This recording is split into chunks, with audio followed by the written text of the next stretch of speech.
Saya pengen mematahkan anggapan orang selama ini bahwa Indonesia kekurangan striker. Enggak, menurut saya. Ini dia nih, perlu teman-teman ketahui bahwa Mas Kurus nih sekarang menjadi pelatih ya. Asisten pelatih di Como, di Serie B. Serie B. Italia. Ya. Kolaborasi ini menurut saya luar biasa. Hidup Primavera. Jadi saya ingin dengar pengakuan dari mulutnya seorang striker Kurniawan. Memang kemampuan teknis Marcelino dan kawan-kawan ini bagus. Mas Kurniawan tuh main di mana aja banyak lagi. Kalau kita lihat nih, sahabat Sportify, di luar tuh di Lulusan, di Sampdoria pernah main, di Sarawak juga pernah main. Kalau di dalam Persija, Pelita, PSN, Persebaya, bahkan baru, wah banyak sekali sih. Yang paling selalu di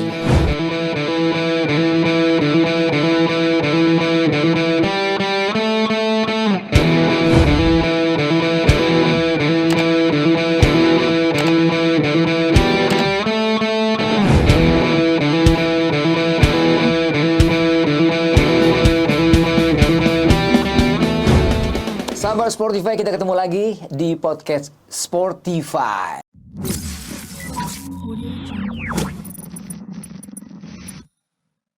Nah, kali ini kita kedatangan tamu yang sangat-sangat istimewa. Kalau kita lihat ke belakang kemarin, Indonesia mengalahkan Thailand di final SEA Games, medali emas. Dan salah satu orang di balik kesuksesan tim nasional itu adalah asisten pelatih dari Indra Syafri. Ada 3 asisten pelatih, tapi saya sih inginnya datangnya 3-3-nya. Tapi yang bisa kita hadirkan salah satunya adalah Kurniawan Dwi Julianto. Siap. Aduh. Kita ketemu terakhir di Senayan ya, di GBK. Persiapan itu ya. Iya, betul. Bang Boy lagi jogging. Aku lagi jogging, lihat lagi lari, ngelihat anak-anak latihan. Aku pikir ini siapa? Oh, ternyata Indra Syafri lagi persiapan untuk SEA Games U22 itu ya. Iya, Bang. Ternyata dari kesibukan, problem yang pasti dihadapi oleh Indra Syafri dan tim, yang saya lihat saat itu menghasilkan sesuatu yang indah ya. Alhamdulillah. Medali emas. Kita kenal kapan ya? Mana? Kenal? Kita kenal tahun 94 ya. Oh, kelihatan tua banget gitu. Tua banget ya, 94. Ya, Sobat Sportify. Tahun 94 pada waktu itu masih di Primavera. Masih Primavera, Bang. Masih piik, Bang. Masih piik ya? Iya. Saya sempat nyusul ke sana, tapi nggak ketemunya sama Kurnia Sandi di Sampdoria ya. Kalau nggak salah, Mas Kurniawan sudah pindah ke Luzern. Ke Luzern ya? Iya, ke Luzern. Jadi waktu Sandi ada di Genoa, saya ke Luzern. Mas Kurniawan ada di Luzern. Iya. Udah deket itu ya? Lumayan ya. deket. Nah, ini menarik nih kalau kita ini sebenarnya mau ngulik bukan sesuatu yang terjadi di lapangan saja ini, Mas Kurus, tentang final kemarin, tapi sesuatu yang dibalik lapangan itu. Itu yang saya ingin tahu sebenarnya tuh. Situasi kebatinan seperti apa sih yang dimiliki sama tim pelatih dan juga pemain menjelang final. Ini loh yang harus saya tanya nih, saya kulik ini. Jadi mungkin pertama saya mengucapkan banyak terima kasih dulu ke seluruh masyarakat Indonesia yang sudah mensupport, mendoakan kita setiap saat untuk keberhasilan tim SEA Games. Kemudian terima kasih untuk seluruh official, tim behind the team, kemudian federasi, Kemenpora dan segala macam. Dan yang paling penting adalah kredit harus diberikan kepada para pemain kita yang sudah berjuang, menurut saya luar biasa gitu kan.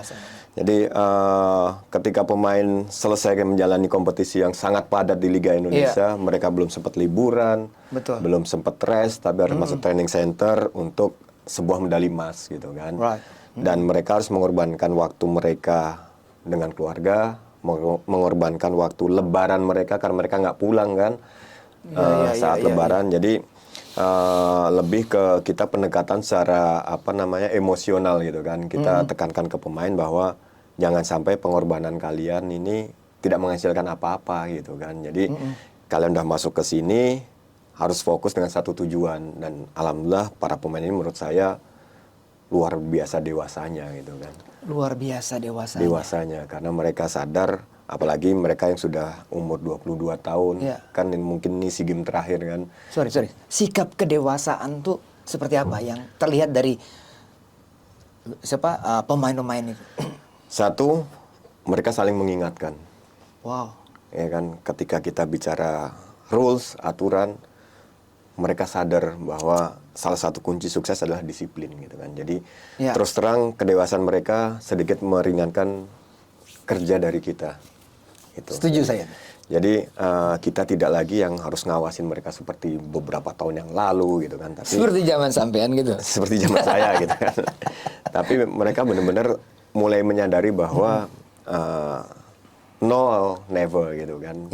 Karena mereka sadar beberapa pemain sudah ini SEA Games terakhir. Jadi jangan sampai pengorbanan mereka ini sia-sia. Jadi itu menjadi salah satu poin penting yang menguatkan tim ini sebenarnya itu. Kemudian ketika kita bicara taktikal, kita nggak banyak bicara taktikal karena kita tahu di sepak bola itu kan ada dua hal yang sangat penting gitu kan. Fatigue secara fisik atau kelelahan fisik dan mental fatigue gitu kan. Nah, mental fatigue ini, kejenuhan ini yang sangat bahaya gitu. Sehebat apapun, kalau secara mentality mereka sudah lelah, jenuh, nggak bisa ngapa-ngapain, dan itu yang terus kita jagain gitu. Dan itu terjaga sejak ketika menghadapi Filipina, Timor Leste, itu peaknya naik gitu ya. Jadi bukan saat pertandingan gitu kan. Kita sudah dari awal kumpul seleksi pertama itu, kita sudah komit ke Coach Indra mengumpulkan seluruh official, coaching staff bahwa ini di tim ini tidak ada yang lebih penting dari yang lain gitu kan. Jadi semua harus punya tanggung jawab, semua harus satu visi, tidak ada yang keluar dari tracknya gitu kan. Bahkan setiap official tuh punya pegangan, misalnya oke, Kurniawan, kamu tanggung jawab ke 2 pemain. Jadi masing-masing official punya istilahnya anak angkat mentoring lah ya. Gitu kan. Benar-benar sampai fokus ke kitman pun punya pegangan gitu kan. Jadi megang siapa? Ditunjuk megang siapa? Titan. Iya, Titan. Titan dan ketika tahap seleksi ya Titan dengan kalau nggak salah si striker satu lagi. Oh, jadi karena sesuai posisi nih kayaknya. Karena kan dulunya striker harus megang striker. Terus waktu yang 20 pemain saya pegang Titan. Oke. Pengen tahu juga. Komunikasi pendekatan seperti apa kepada Titan, kepada siapapun yang dipilih? Karena salah satu tugas saya di tim ini adalah menghandle striker, jadi saya nggak mungkin mengajari mereka yang secara otoriter gitu kan. Saya selalu membesarkan mereka bahwa kalian tuh punya kemampuan, kalian punya kualitas. Kalau saya sebagai pelatih yakin, menurut kalian yakin nggak dengan kemampuan kalian? Gitu Okay. Jadi setiap pertandingan saya selalu bilang ke mereka, saya yakin kamu ngegolin, kamu harus yakin itu, kamu bisa, siap coach. Alhamdulillah lah gitu kan.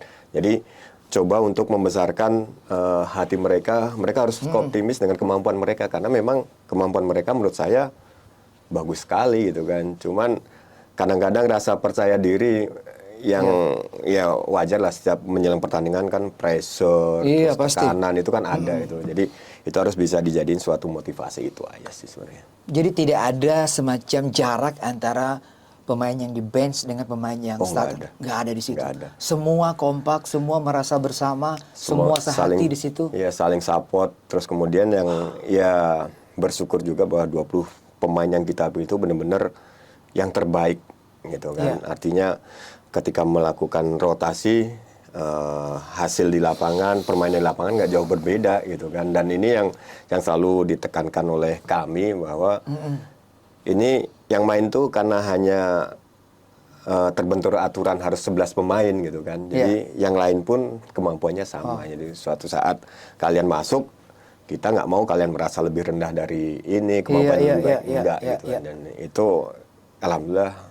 Jadi memang sesuai kebutuhan ya, line up yang dibuat sama tim Pak Indra dan juga 3 asisten coach benar-benar ada sesuai dengan kebutuhan siapa lawannya dan betul. rotasi itu terjadi. Sesuai taktikal juga gitu Sesuai kan. tactical Karena kita juga menganalisa tim lawan, kemudian ketika memasukkan pemain pergantian pemain, kita juga benar-benar udah pikirin ini menit kesekian pemain ini mulai agak drop gitu kan. ya. Terus tim lawan biasanya seperti ini. Keren. Jadi yang masuk harus siapa sesuai kebutuhan tim dan 21 gol dari semua pertandingan. Hanya 14 gol dari lini depan. Lini depan. Bayangin tuh. Berarti sahabat Sports Fan mesti tahu nih 21 gol, 14 golnya dari striker. Ya, dari pemain depan ya. Pemain depan, ada winger, ada striker, winger, dan saya pengen mematahkan anggapan orang selama ini bahwa Indonesia kekurangan striker. Enggak, menurut saya. Ini dia nih. Berarti sekarang kita banyak striker yang diandalkan ya. Iya, karena menurut saya kemampuan striker di Indonesia talentnya luar biasa. Memang hanya permasalahannya kan jam terbang gitu kan. Jam terbang. Jadi saya terus terang merasa berterima kasih dan juga tim lah berterima kasih sekali kepada klub-klub di Liga Indonesia yang berani memainkan pemain muda, berani memainkan striker lokal, karena yang mereka butuhkan. Nah, ini yang perlu di-bold jam terbang. Gitu. Pelatih-pelatih Indonesia berani memainkan striker-striker Indonesia ya di sini ya. Nah, hanya kebobolan 4 gol loh. Iya. Berarti seimbang dong, balance dong antara striker yang 21 gol dengan lini belakang nih. Terus lini tengah Bima juga luar biasa kan. Mereka yang mentop serangan, mereka yang suplai bola. Jadi kolaborasi ini menurut saya luar biasa. Hidup Primavera. Eko di belakang, Bima memonitor dan mengencourage pemain belakang, Bima di tengah, Kurniawan di depan. Tridente kalau kata orang itu. Tridente. Ada Yayan juga di performa analisis. Yayan Tumena ya. Kiper juga. Kiper juga Sehari, ya. Alhamdulillah. Jadi memang asisten pelatih Coach Indra beruntung nih punya Kurniawan, Bima Sakti dan teman-teman. Nah, ini juga menarik menjelang final lawan Thailand. Ya. Saya pernah baca mungkin salah satu wawancara dengan Kurniawan dan juga dengan Bima. Beberapa kali lawan Thailand. Tiger 2000 deh. Final tahun 2000 kalau nggak salah ya. Di Thailand. Iya. Sebenarnya kita sama keseimbangan. Tetapi ada satu yang Bima bilang, atau nggak Kurniawan bilang, bahwa mereka tuh inisiatif. Agresif yang yang dimiliki oleh Thailand. Sehingga kita kebobolan dulu waktu itu. Jadi memang ini bukan mendahului yang di atas. Dari awal persiapan tuh kita sudah merasa yakin lah, optimis, walaupun tidak overconfident bahwa ini salah satu generasi yang terbaik gitu kan. Karena kita bukan melihat secara kualitas di lapangan, tapi lebih ke mentality mereka. Mereka tuh yang benar-benar siap. Kita selalu merimain mereka, kalian gimana menganggap Thailand, Vietnam? Sama aja coach. Wow. Dari the way mereka bicara itu mereka tidak ada rasa yang lawan inferior takut gitu jadi ya. Mereka jadi ini lebih memudahkan kita karena kita menganalisa bahwa Thailand, Vietnam akan berkembang bermain kalau kita nggak agresif duluan gitu kan. Dan itu yang dilakukan anak-anak. Mereka berani high press di depan sehingga mereka tidak sempat berkembang walaupun mungkin kondisi fisik setelah mereka menjalani kompetisi yang panjang itu kan menjadi kendala. Tapi kembali lagi ketika melakukan rotasi pergantian, temponya masih tetap jalan. Jadi kekurangan kita lawan Thailand, inisiatif itu berhasil diterapkan sama tim sekarang ini. Alhamdulillah tim ini Coach Indra pun sepakat dengan, karena kita selalu discuss semua kan bahwa kita harus ambil inisiatif agresif dengan pressing mereka, jangan biarkan siapapun lawannya. Jangan biarkan mereka berkembang dulu gitu. Dan menariknya kita selalu buat gol duluan ya? Buat gol duluan, alhamdulillah. Nah, ini juga menarik nih. Jadi sejak awal sampai final kita selalu leading duluan ya? Iya, karena memang dari awal persiapan kita sudah coba present ke para pemain bahwa game plan kita itu sangat sederhana. Karena gini, karakter seorang pemain bola itu kan suka menguasai bola gitu kan. Apapun itu, baik fun football, kita yang udah ini, kalau kita menguasai bola, kan kita happy gitu kan. Jadi kita coba memasukkan mindset itu ke pemain bahwa ya game plan kita ball possession gitu kan. Jangan sampai kita capek ngejar bola gitu kan. Iya, iya. Jadi gimana caranya kalian bisa terus menguasai bola, tidak hilang bola, ketika lawan dengan bola kita cepat ambil dan diakhiri dengan finishing. Itu aja game plan kita sederhana itu. Iya. Kan? Jadi saya ingin dengar pengakuan dari mulutnya seorang striker Kurniawan, memang kemampuan teknis Marcelino dan kawan-kawan ini bagus. Bagus. Menurut kami Iya. visi bermainnya bagus, terus tipikal midfield yang kita punya Marcelino dengan Beckham yang berbeda dengan si Tovani dan yang lain. Iya, iya, Jadi iya.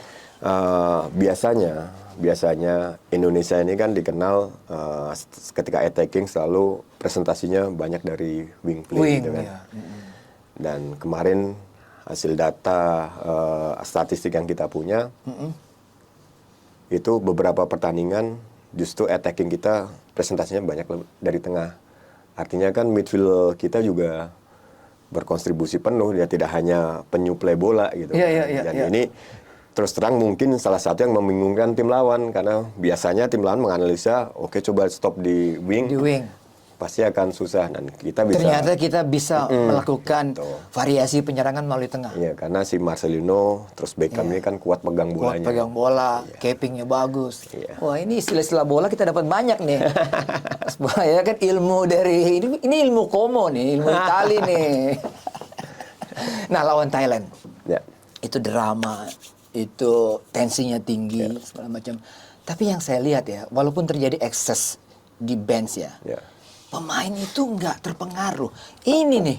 Itu yang saya ingin tahu dari mulut Anda langsung, yang menyaksikan langsung dan bisa memberikan penilaian. Itu yang saya bilang, kedewasaan pemain sangat kita apresiasi, karena memang ketika kita di luar chaos gitu chaos, kan, yang di dalam tetap tenang gitu kan. Dan ini sangat beda dengan Thailand. Thailand ikut ini segala macam kan. Karena disadari atau tidak itu akan menurunkan konsentrasi dan fokus pemain gitu kan. Saya luar biasa sekali pemain di dalam itu yang tenang, tidak ikut, hanya mungkin memisahkan segala macam, dan ini kita apresiasi setinggi-tingginya gitu kan. Dan mungkin Bang Boy ketika kita sebelum menjelang lawan Thailand, bahkan latihan kita tidak bicara tentang taktikal lagi tuh, Bang. Betul. Jadi pertandingan terakhir itu kita benar-benar meng-create bagaimana pemain ini bisa happy sehari sebelum official training. Kita kasih latihan yang benar-benar fun, bicara taktikal itu hanya sedikit sekali. Di briefing itu juga hanya taktikalnya sedikit, tapi kita coba presentasikan video mereka, bagaimana perjuangan mereka dari seleksi tahap pertama, mereka berdarah-darah, segala macam. Jadi sampai kemenangan dramatis lawan Vietnam. Jadi sesuatu yang bagus itu benar-benar menggugah emosi mereka. Karena yang kita butuhkan pemain happy, emosinya terkontrol, motivasinya tinggi, udah itu aja. Jadi semenjak berangkat dari hotel, di bus sampai di stadion, itu happy semua anak-anak. Happy itu happy dengan hal yang positif, Mas. Happy-nya itu yang benar-benar kita lihat fun. Anak-anak itu lapar gitu loh, lapar yang mau wah gitu, kayak orang kita mau buka puasa gitu. Jadi dapat nih lah kita gitu. Feel-nya dapat di situ ya berarti ya. Jadi kita di coaching staff di ini yakin insya Allah emas nih gitu sih, Pak. Ini sebenarnya yang harus diterapkan juga oleh semua coach-coach ya. Apa yang Anda ingat? Mungkin perkataan yang sering diucapkan oleh Coach Indra di hadapan anak-anak. Coach Indra itu selalu mengatakan, selalu seperti yang ini ya, selalu memberikan apresiasi ke pemain, bahwa pemain itu punya kemampuan. Terus satu hal juga, apapun ikhtiar kita harus minta sama yang di atas gitu kan. Karena pada akhirnya yang di atas yang menentukan. Jadi selalu meminta doa dari orang tua segala macam gitu kan. Tapi Coach Indra itu yang selalu membangun emosi, membangun rasa kebersamaan itu luar biasa gitu. Itu yang harus diacungi jempol lah. Jadi semangat anak-anak tuh bisa benar-benar yang berapi-api gitu kan. Itu sih. Jadi ketika Coach Indra dan coach sujud itu memang semuanya secara spontanitas. Secara spontanitas. Ketika gol terjadi sujud itu spontanitas. Karena memang kita dari pertama awalnya nawa itu kita niat kita karena seizin Allah gitu kan. Amin. Ya. Ya, jadi ketika membuahkan hasil pun ya itu nggak ada yang nyuruh, nggak ada ini kan, maksudnya ya, terima kasih. Orang kan mikirnya, wah ini nyuruh nih. Enggak kan, sebenarnya itu spontan ya. Seperti pertandingan semifinal, kita 10 pemain 30 menit, terus akhirnya bisa menang 3-2 dengan 10 pemain. Ya. Itu karena kalau bukan Betul. dari atas seperti mustahil gitu kan. Itu sih. Jadi ketika fisik, kita bicara fisik. Ketika mereka bermain lebih dari normal time ya, ketika lawan Thailand. Saya lihat anak-anak juga fisiknya juga terjaga sekali. Iya, karena gini Bang, kita pelatih fisik kita, terus dengan coaching staff juga selalu berdiskusi. Kita kan ada pakai Face GPS itu kan. Jadi kita datanya kan terpantau kelihatan. ya, heart rate dan semuanya terpantau ya. Jadi kita udah hitung bagaimana periodisasi ini bisa top performanya di saat final gitu kan. Jadi ketika pemain di pertandingan kedua atau ketiga sudah melebihi sekian kilometer, kita coba rotasi, gitu kan. Jadi hampir semua itu jam bermainnya dan distance berlarinya itu hampir sama semua. Jadi tidak ada yang ngejomplang. Jadi ketika dibutuhkan di top performance peak performance yang kita harapkan itu benar-benar dapat gitu. Mungkin walaupun tidak sekeras bagaimana Polusin melatih Rocky Putri dan kawan-kawan waktu itu ya. Enggak, karena kan gini Bang, ketika mereka berkompetisi, itu kan udah sampai puncak tuh. Sampai puncak. Itu kan harus turun lagi kan. Nah, pekerjaan rumah kita mereka masuk waktu turun gitu kan. Kita kan nggak mungkin langsung geber ke atas. Jadi memang pelan-pelan yang lebih tuh ke maintenance-nya aja Maintenance-nya. gitu. Dan terima kasih kepada klub-klub ya. Terima kasih luar biasa lah. Coach di klub-klub yang benar-benar. Iya, perlu kita sampaikan juga bahwa tim nasional itu kan hanya mengumpulkan pemain terbaik, tapi mereka yang membina, yang melatih itu kan di klub. Jadi luar biasa klub-klub di Indonesia yang sudah memberikan pemain terbaiknya lah untuk Coach, next apa nih ya? Euforia medali emas sudah harus kita tinggalkan. Kita menatap ke depan. Untuk timnas. Untuk yang U23-nya sih kayaknya ada AFF 22. Terus kualifikasi AFC. PR kita juga tuh AFF tuh.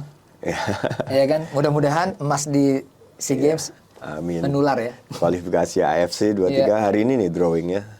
Terus sama Asian Games 23. Asian Games. Iya, untuk U23-nya. Berarti strata dari U22, U23 juga sekarang terjaga lah ya. Terjaga untuk tim inilah. Coach akan juga bantu Coach Indra lagi? Belum tahu karena habis ini kan kemarin kan saya diizinkan untuk membantu. Oh di iya, kan. perlu teman-teman ketahui bahwa Mas Kurus ini sekarang menjadi pelatih ya. Asisten pelatih di Como. Di Serie B. Serie B. Italia. Ya. Ilmu apa yang didapatkan dari Italian style yang diberikan kepada timnas? Mungkin kalau metode kepelatihan hampir sama ya, karena kan metode kepelatihan ini kan mengikuti tren yang ada gitu kan. Cuman yang banyak saya dapetin sih, karena saya dikasih kebebasan untuk masuk ke tim mana aja untuk belajar. Jadi lebih ke saya mencoba menggali ke mindset para pemainnya gitu kan. Karena para pemain di sana itu ketika mereka udah terjun ke bola itu yang 100% gitu kan. Jadi karena keberhasilan pemain itu kan tidak hanya faktor internalnya ya, bukan hanya fisik, teknik dan taktik gitu kan. Tapi eksternal mereka itu mereka benar-benar jalanin prosesnya itu dari youth level gitu kan. Contohnya kedisiplinan dalam berlatih, kemudian jaga makan, jaga istirahat, dan segala macam lah tetek bengeknya. Karena mereka sadar di sana itu, mereka baru bisa dapetin kontrak profesional tuh umur 19.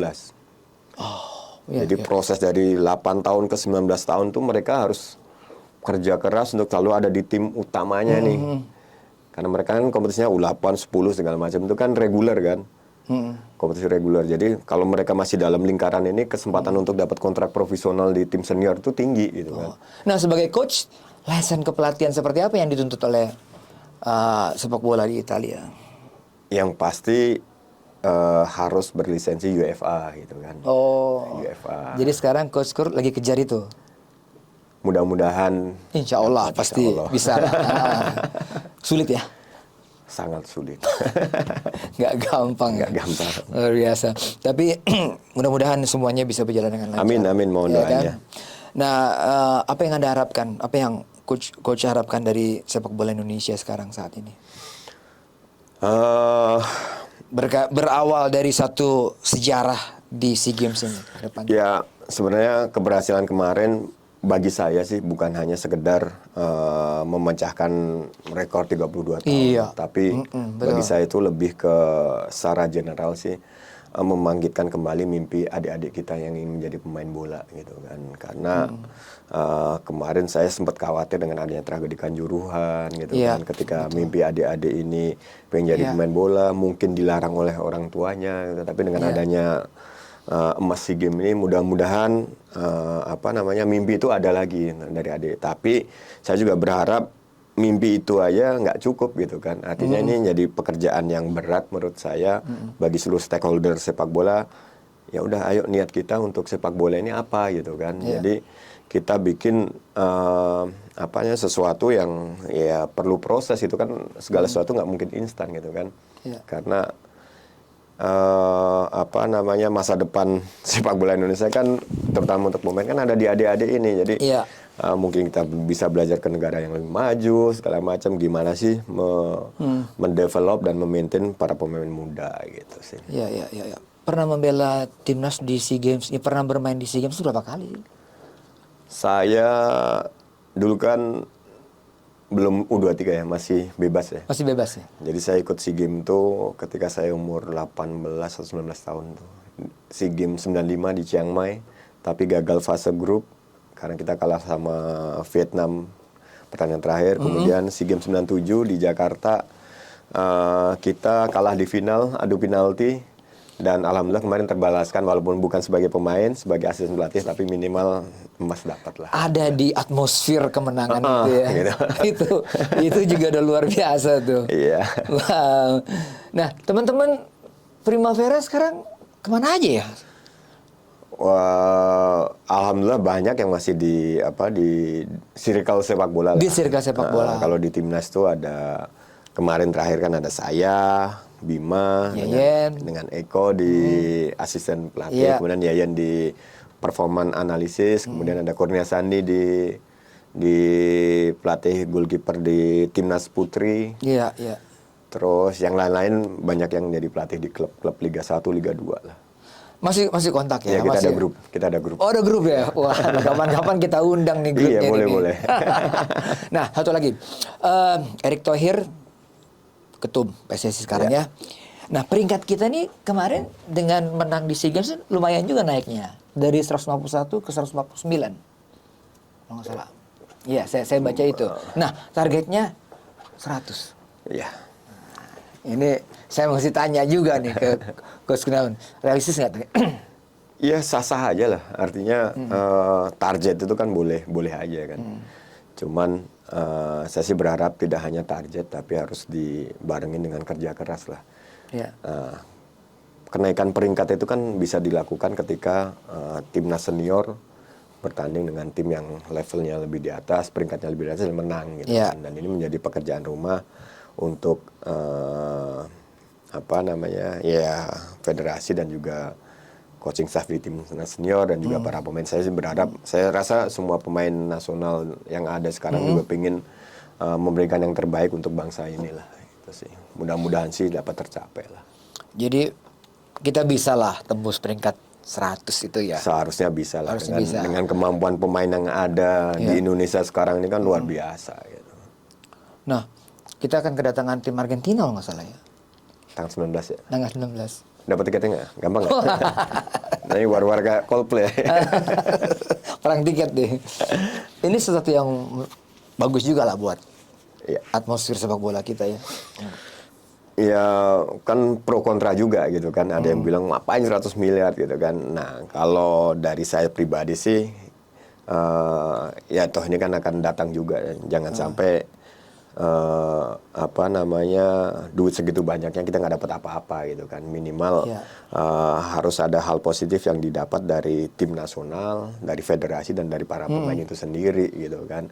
Pemain mereka harus memaksimalkan peluang yang ada gitu kan. Mereka bermain dengan tim juara dunia gitu kan. Harus belajar banyak lah dari situ. Kemudian bagaimana memanage tim itu, terus ya terus program-program dari tim itu gitu kan. Jadi 100 miliar itu ya harus dapat sesuatu yang positif, bukan hanya yang euforianya aja Messi datang segala macam, tapi harus ada sesuatu yang bermanfaat bagi sepak bola Indonesia sih menurut saya. Betul, betul. Kompetisi menurut Kurniawan idealnya seperti apa yang harus kita miliki? Selain jumlah klub dan kesiapan dari setiap klub yang cukup bagus tentunya. Kalau ini sih angan-angan saya aja lah Ya, nggak apa-apa. Ya, memang nggak gampang gitu kan. Memang kompetisi ini idealnya menurut saya masalah jadwal seminggu sekali gitu kan. Tapi kan kembali lagi kita harus memikirkan faktor geologis sih. Geografis Indonesia. Geografis tim kita Iya, gitu kan. Mahal sekali ya. Gitu kan. Nah itu satu. Karena kalau kita bermain seminggu sekali itu, satu, recovery pemain akan baik, kemudian untuk coaching staff untuk menganalisa, mengevaluasi pertandingan juga baik. Terus kemudian apa namanya, jangan berbentrokan dengan FIFA Matchday segala macam lah. Karena tim nasional juga penting gitu kan, karena ending dari kompetisi kan untuk tim nasional gitu kan. Dengan tim nasional. Terus masalah ya mungkin nggak gampang lah bagi saya sih. Ketika kita bicara profesional itu kan nggak boleh abu-abu gitu kan, harus black or white gitu kan. Jadi dari segala hal lah, mulai dari verifikasi pemain, verifikasi kelayakan, jangan sampai sesuatu tuh menjadi habit yang nggak baik gitu kan. Misalnya oke ini lolos lah, tapi dengan syarat gitu kan, tapi nggak dimakan juga gitu kan. Iya. Oke. Mas Kurniawan tuh main di mana aja banyak lagi. Kalau kita lihat nih sahabat Sportify, di luar tuh di Lulusan, di Sampdoria pernah main, di Sarawak juga pernah main. Kalau di dalam Persija, Pelita, PSN, Persebaya, bahkan baru. Wah, banyak sekali situ. Yang paling selalu diingat, yang paling berkesan, bukan karena long term mainnya ya di satu klub, tapi yang paling berasa buat Mas Kurus tuh apa? Terus yang selalu di hati saya itu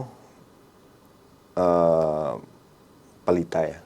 Pelita, karena itu satu klub pertama saya, dan menurut saya dari sekian banyak klub yang saya pernah main, Pelita itu mendekati benar-benar profesional gitu. Maksudnya ya ini dengan apa yang ada di Eropa itu hampir sama, karena waktu di Pelita standarnya seperti itu harus hampir sama. Fasilitasnya komplit, kemudian memanagenya benar-benar ya copy paste Iya. Tapi itu dari sisi inilah, tapi untuk prestasi tetap PSM dan Persebaya karena saya juara di situ gitu kan. Oh iya, PSM juara ya waktu itu ya, angkat piala ya. Luar biasa. Jadi di dunia sepak bola ini udah berapa puluh tahun ya? Saya, berapa ya? Mulai 93 ya, hampir 30 tahun lebih. Wow. Punya anak laki nggak sih? Ada, 2. Usia? Sekarang umur 12 sama 9 tahun. Ikut bapaknya? Suka bola, tapi di Malaysia dia, di Malaysia. Iya, di Malaysia? Iya. Tapi hobi bola? Hobi bola. Punya keinginan suatu saat nanti, ya nggak maksa sih, anak kan nggak boleh dipaksa kan. Ya, mereka juga tapi bisa. sampai saat ini masih di track lah, masih suka bola lah, nggak tahu nanti. Iya. Apa saja ya. Iya. Oke.